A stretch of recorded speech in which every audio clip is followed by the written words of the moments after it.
Subscribe करें the TC fever channel को और बेल आइकन दबाएं ताकि इसके आगे के वीडियो आप मिस ना कर सके। Hello friends, welcome to the TC fever. तो आज हम लोग पढ़ेंगे matter in our surroundings. Matter in our surrounding पढ़ने से पहले ये जानना होगा कि मैटर क्या होता है, और मैटर को भी पढ़ने से पहले आपको ये पता होना चाहिए कि एटम्स क्या होता है। तो एटम पे मैंने एक अलग से वीडियो बना रखी है, आप डिस्क्रिप्शन में लिंक दे दूंगा, वहाँ से आप जाके देख सकते हैं। और ऊपर यहाँ पे आई कार्ड भी शो हो रहा होगा, वहाँ पे भी पहले एटम की वीडियो पहले ज़रूर जाके देख लें। सिर्फ 5 मिनट की वीडियो है, तो पहले वो एटम की वीडियो देखें, फिर यहाँ पे आए ये मैटर की वीडियो देखने। ठीक है, तो स्टार्ट करते हैं।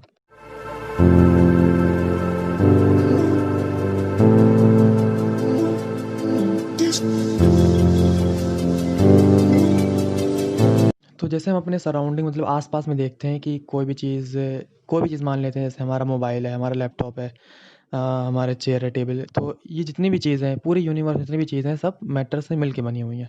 तो मैटर की सिंपली डेफिनेशन ये है कि मैटर वो कहलाएगा जिसका कुछ मास हो और वो जगह घेरे। ठीक, anything that have mass and occupy space. ठीक, तो उसको मैटर बोलेंगे। अब पढ़ेंगे हम फिजिकल नेचर ऑफ मैटर। ठीक, तो matter is made up of particle.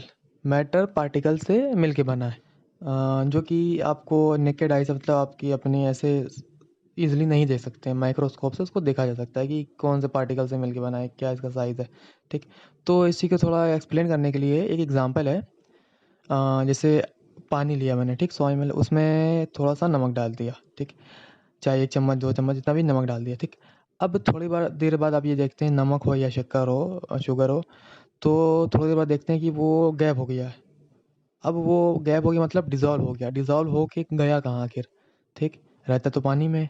तो यही है कि जो जितने भी स्मॉल पार्टिकल्स होते हैं, चाहे सॉल्ट के हो या शुगर के और भी किसी चीज़ के हों, तो जो वाटर के बीच में स्पेसेस होती हैं, तो उनके बीच में जाके वो बॉन्ड बना लेते हैं, बल्कि डिज़ोल्व हो जाते हैं। तो क्योंकि बहुत ही छोटे पार्टिकल होते हैं इनके, तो इसलिए ईज़िली जाके डिज़ोल्व हो जाते हैं। तो इससे पता चलता है कि मैटर जो है पार्टिकल से मिलके बना है। और इससे ये भी प्रूव होता है कि बहुत ही स्मॉल पार्टिकल्स होते हैं ये। ठीक, characteristic of particle of matter. Particle of matter have spaces between them. जो पार्टिकल्स ऑफ मैटर होते हैं, तो उनके बीच में स्पेसेस होती है। ठीक, जैसे ऊपर जो एग्जांपल लिया था वाटर, और जब मैंने सॉल्ट या शुगर उसमें डिज़ोल्व किया, तो वॉल्यूम चेंज नहीं होता है वाटर का। जो जितना वॉल्यूम था पहले उतना ही रहता है। बट ये है कि उसमें जो शुगर होती है, वाटर के स्पेस बीच में जो स्पेसेस रहते हैं, मॉलिक्यूल के बीच में स्पेसेस रहते हैं, तो उसमें जाके डिज़ोल्व हो जाता है, बॉन्ड बना लेता है। Particle of matter are continuously moving. Particles जो होते हैं, कोई भी मैटर के हों, मतलब लगभग वो कंटिन्यूसली मूव करते रहते हैं एक जगह से दूसरी जगह पे। इसका सबसे बेस्ट एग्जांपल ये है कि अगर अगरबत्ती ले लें, एक कमरे के कोने में सुलगा दे, दूसरे कमरे तक के भी उसकी जो खुशबू है वो आती रहती है। क्यों? क्योंकि जो पार्टिकल्स होते हैं वो उस मैटर के, अगरबत्ती के, वो कंटिन्यूसली बहुत तेज़ी से मूव कर रहे होते हैं, और पार्टिकल्स आके हमारे नोज़ में जाते हैं, तो वो हमें उसका जो स्मेल है वो हमें पता चलता है कि हाँ, इधर से आ रही स्मेल।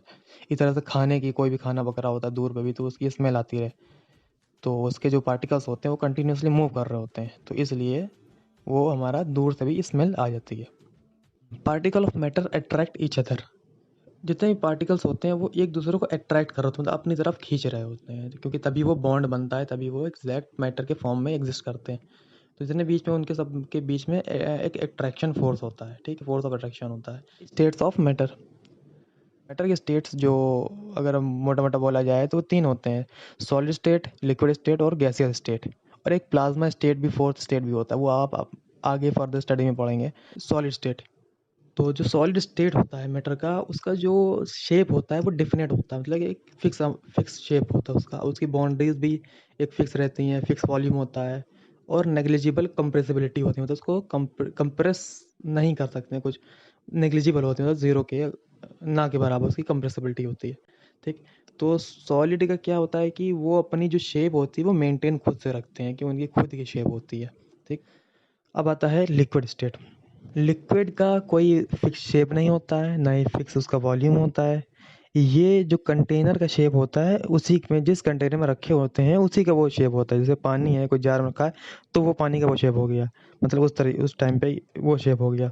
किसी भी चीज़ का, जैसे मिल्क किसी चीज़ में रखा है, गिलास में रखा है, तो उसका वो शेप हो गया। तो इनका फिक्स अपना शेप भी नहीं होता, कुछ इनका फिक्स वॉल्यूम भी नहीं होता।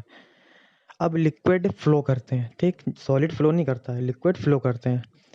और अपनी शेप जो वो भी चेंज कर सकते हैं आसानी से। लिक्विड आसानी से इसलिए मूव कर जाता है, जो उनके बीच की जो पार्टिकल की जो स्पेस होती है वो सॉलिड के मुकाबले में ज़्यादा होती है, और इससे ज़्यादा स्पेस गैस में होती है, तो वो और तेज़ी से मूव करते हैं। मतलब जितनी ज़्यादा स्पेस होगी पार्टिकल के बीच में, उतनी ज़्यादा वो फ्लो करेंगे, उतनी ज़्यादा वो मूव करेंगे।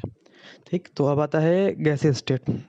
गैस का भी कोई फिक्स शेप नहीं होता है, उनकी फिक्स वॉल्यूम भी नहीं होती है, वो भी जिस कंटेनर में रखे होते हैं उसका भी लगभग शेप एक्वायर कर लेते हैं। ठीक, और ये गैस हाईली कंप्रेसिबल होते हैं, मतलब बहुत ज़्यादा इसको हम कंप्रेस कर सकते हैं, बहुत ही ज़्यादा कंप्रेस कर सकते हैं, क्योंकि इनके बीच की जो पार्टिकल की स्पेस होती है, स्पेस बहुत ज़्यादा होती है। मतलब जितनी ज़्यादा स्पेस होगी उतना ज़्यादा उसको हम कंप्रेस कर सकते हैं, क्योंकि सॉलिड के बीच में कोई स्पेस नहीं होती है, बहुत ही कम होती है, तो उसको ना के बराबर हम कंप्रेस कर सकते हैं, बहुत ही कम कंप्रेस होता है सॉलिड। और गैस भी फ्लूइड में आता है, क्योंकि गैस भी मूव फ्लो हो सकता है। फ्लूइड मतलब जो चीज़ बह सके, फ्लो हो सके, तो लिक्विड और गैसियस फ्लूइड की कैटेगरी में आता है। तो आप देख सकते हैं ये चार्ट कंपैरिजन है, ये सॉलिड है, एक प्लेट है, ठीक है, प्लेट सॉलिड है। अब नीचे ये लिक्विड है जो जिसमें वाटर दिखाया गया जार में, और तीसरा है बैलून के अंदर गैस है। अब इसको जब जूम करके अगर हम देखें माइक्रोस्कोप से, कुछ भी माइक्रोस्कोप से देखें, तीनों के जो पार्टिकल बीच में स्पेस है वो दिखाई गई यहाँ पे, कि सॉलिड का बहुत ही बिल्कुल फिक्स से बिल्कुल अलाइन रहते हैं, बिल्कुल मिले मिले रहते हैं, उनके बीच जो स्पेस होती है बहुत कम होती है। और लिक्विड में देखिए थोड़ा सा स्पेस आ जाती है बीच में, थोड़ा थोड़ा फैल के रहते हैं। अब गैस में क्या है, बिल्कुल ही रैंडमली मूव कर रहते हैं, कोई इधर है कोई इधर है, तो इनके बीच में स्पेस बहुत ज़्यादा रहती है। तो ये चार्ट कंपैरिजन था स्पेसेस के टॉपिक से। Can matter change it's state? क्या मैटर अपनी स्टेट को चेंज कर सकता है कि नहीं? जैसे अगर सॉलिड है वो लिक्विड में बदल सकता है, या गैस में बदल सकता है, या गैस है वो सॉलिड में हो सकता है। इस तरह से क्या ये उनके जो मैटर है वो अपना स्टेट चेंज कर सकते हैं कि नहीं? सॉलिड के टेम्परेचर बढ़ाने पर उसकी जो काइनेटिक एनर्जी होती है पार्टिकल की, वो इंक्रीज हो जाती है। काइनेटिक एनर्जी मतलब उसका जो मूवमेंट होता है, जब हम टेम्परेचर बढ़ाएंगे उनके जो बीच के पार्टिकल्स होते हैं बहुत तेज़ी से भागने लगते हैं इधर से उधर। ठीक, अब उनके बीच का जो अट्रैक्शन फोर्स होता है पहले जो बहुत मजबूत था, वो अब वो धीरे धीरे टूटने लगता है, अट्रैक्शन फोर्स। तो इसलिए अब उनके बीच जब फोर्स ऑफ अट्रैक्शन धीरे धीरे कम होने लगेगा, तो पार्टिकल अपनी पोजीशन पे नहीं ठहर सकेंगे, तो वो भी हम धीरे धीरे मूव करने लगेंगे। इसका बेस्ट एग्जांपल ये है कि आइस का एग्जांपल लेते हैं। ठीक, अब आइस है, ठीक, अब उसमें हम हीट प्रोवाइड जब करेंगे, तो धीरे धीरे जो आइस का जो फोर्स ऑफ अट्रैक्शन था वो टूट रहा होता है। अब उनके बीच के जो पार्टिकल हैं वो एक दूसरे से दूर जा रहे होते हैं, तो आइस किस में कन्वर्ट हो जाएगा धीरे धीरे, इसके बाद लिक्विड में कन्वर्ट हो जाएगा। लिक्विड में क्या, पार्टिकल अब दूर दूर हो गए। जब और उसको ज़्यादा हीट करते हैं, हीट करते रहेंगे, जब लिक्विड के बीच के जो पार्टिकल्स हैं वो और दूर चले जाएंगे, और जितना भी फोर्स है वो भी ब्रेक हो जाएगा। ब्रेक होके वो फाइनली गैस स्टेट में कन्वर्ट हो जाएगा। ठीक, तो सॉलिड से लिक्विड, लिक्विड से गैस स्टेट, इस पूरा स्टेट चेंज हो सकता है। तो ये चार्ट आप देख सकते हैं, सॉलिड से जो लिक्विड में कन्वर्ट होता है उस प्रोसेस को बोलते हैं फ्यूज़न, और लिक्विड से गैस में होता है उसको बोलते हैं वेपराइजेशन। और अगर इसका जस्ट हम रिवर्स करें, गैस से लिक्विड में होगा तो उसको बोलेंगे कंडेंसेशन, लिक्विड से सॉलिड में जाएगा तो उसको बोलेंगे सॉलिडिफिकेशन, और अगर सॉलिड से डायरेक्ट गैस बन रहा हो बिना लिक्विड हुए डायरेक्ट, तो उसको बोलते हैं सब्लिमेशन, और गैस से डायरेक्ट सॉलिड बन रहा हो तो उसको बोलते हैं डिपोजिशन। तो ये चार्ट था inter conversion of three state of matter. Effect of change of pressure. जैसा कि हम लोग ने अभी पढ़ा है कि मैटर की जो स्टेट होती है वो पार्टिकल के बीच में जो डिस्टेंस है उस पर डिपेंड करती है, कि अगर पास पास होंगे तो वो सॉलिड बोला जाएगा, तो अगर दूर होंगे पार्टिकल से तो उसको लिक्विड बोला जाएगा, और ज़्यादा दूर होंगे तो वो गैसेस बोला जाएगा। ठीक, अगर हम इनको प्रेशर अप्लाई करें इन चीज़ों पे तो क्या फ़र्क होगा इन पे? जैसे एग्जांपल लेते हैं, एक ये बिल्कुल क्लोज सिलेंडर है, ठीक, अब उसमें मैंने पिस्टन अप्लाई किया, पिस्टन मतलब ऊपर से प्रेशर अप्लाई किया। ठीक, अब ये गैस था, देखिए पार्टिकल देख सकते हैं आप, दूर दूर पार्टिकल हैं। तो जब हमने इसमें प्रेशर अप्लाई किया तो पार्टिकल थोड़े पास आ गए, जब और प्रेशर अप्लाई किया तो बिल्कुल ही पास आ गए। तो यहाँ से आप देख सकते हैं कि जो मैटर है उसकी जो स्टेट है वो चेंज हो सकती है प्रेशर अप्लाई करने पर भी। इवापोरेशन। तो क्या ज़रूरी है कि कोई भी मैटर का स्टेट चेंज करने के लिए उस पे हीट और प्रेशर अप्लाई करना ज़रूरी है? मतलब ये हमेशा का केस नहीं होता है, बिना हीट और प्रेशर अप्लाई करे भी उसका स्टेट है वो चेंज हो सकता है। कपड़े का एग्जांपल लेते हैं, कपड़े भीगे में छत पे फैले, ठीक, अब उस पे थोड़ी देर बाद देखते हैं वो गीला कपड़ा, मतलब उसमें लिक्विड है, तो बाद में देखते हैं कि वो ड्राई हो गया, सूख गया। ठीक, अब ये जो प्रोसेस हुआ है लिक्विड से वेपर में चेंज होने का, मतलब वो भाप बन गया, वापस उड़ गया, तो ये जो प्रोसेस को बोला जाता है, इसी को बोला जाता है वेपराइजेशन। लिक्विड से वेपर बनने के प्रोसेस को वेपराइजेशन बोलते हैं। अब ये बना कैसे? अब कोई भी मैटर है, उसके जो पार्टिकल होते हैं वो रैंडमली कोई भी टेम्परेचर पे वो मूव ही कर रहे होते हैं, नॉर्मली हमेशा मूव कर रहे होते हैं। उसमें कुछ अगर हम टेम्परेचर दे देते हैं या बाहर से कोई टेम्परेचर, सन से या रेज आते हैं, वो टेम्परेचर पड़ता है उस पर, तो उसके जो ऊपर के लेयर होते हैं उसमें जो पार्टिकल होता है उनके बीच का जो फोर्स ऑफ अट्रैक्शन होता है वो धीरे धीरे टूटने लगता है। अट्रैक्शन फोर्स टूटेगा तो वो पार्टिकल रैंडमली और ज़्यादा मूव करेंगे और ज़्यादा उनके बीच में स्पेस बढ़ेगी, तो वो गैसीय स्टेट में पहुंच जाता है। लिक्विड से वो गैसीय स्टेट में पहुंच जाता है। इसी तरह से पूरा वो वेपराइज हो जाता है। तो वेपराइजेशन किस किस चीज़ पे डिपेंड करता है? पहला है कि सरफेस एरिया पे डिपेंड करता है। जितना ज़्यादा सरफेस एरिया होगा, मतलब जितना ज़्यादा बड़ी चीज़ होगी, सरफेस एरिया होगा, उतना अच्छे से वेपराइज होगा।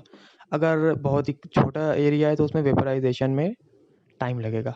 इसीलिए अगर कपड़े धो के जब फैलाए जाते हैं तो उसको फैला दिए जाते हैं। जितना ज़्यादा उसका एरिया फैलेगा उतने अच्छे से वो वेपराइज होगा। अगर बिल्कुल ही सुकोड़ के वापस रख दिया जाए तो उसको वेपराइज होने में टाइम लगेगा।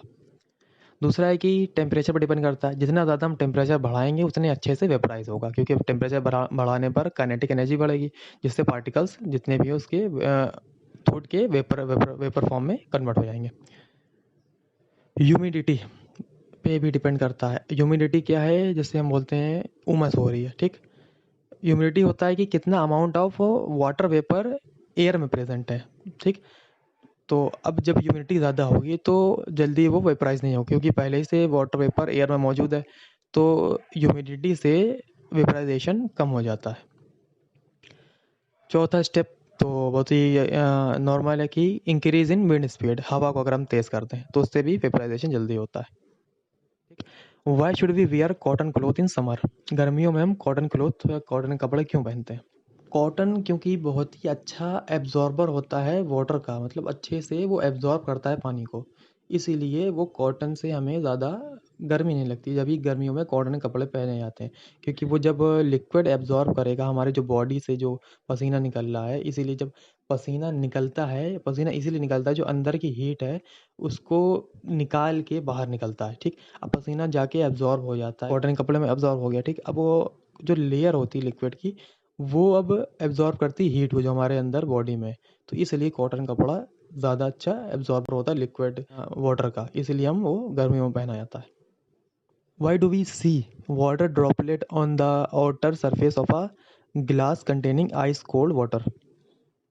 कोई ठंडा पानी अगर हम रखें गिलास में तो उसके बाहर क्यों वाटर ड्रॉप जमा हो जाती है? तो ये इसलिए होता है कि जो वाटर के जो वेपर है एयर में प्रेजेंट होते हैं, तो वो कांटेक्ट में आते हैं जो गिलास के ड्रॉपलेट्स हैं जो ठंडे होते हैं, तो वो कांटेक्ट में आने के बाद अपनी एनर्जी जो है वो लूज़ कर देते हैं, ठीक। अब लूज़ करके एनर्जी वो वेपर के फॉर्म में कन्वर्ट हो जाते हैं, तो इसलिए बाहर वाटर के ड्रॉपलेट्स जमा हो जाते हैं गिलास के।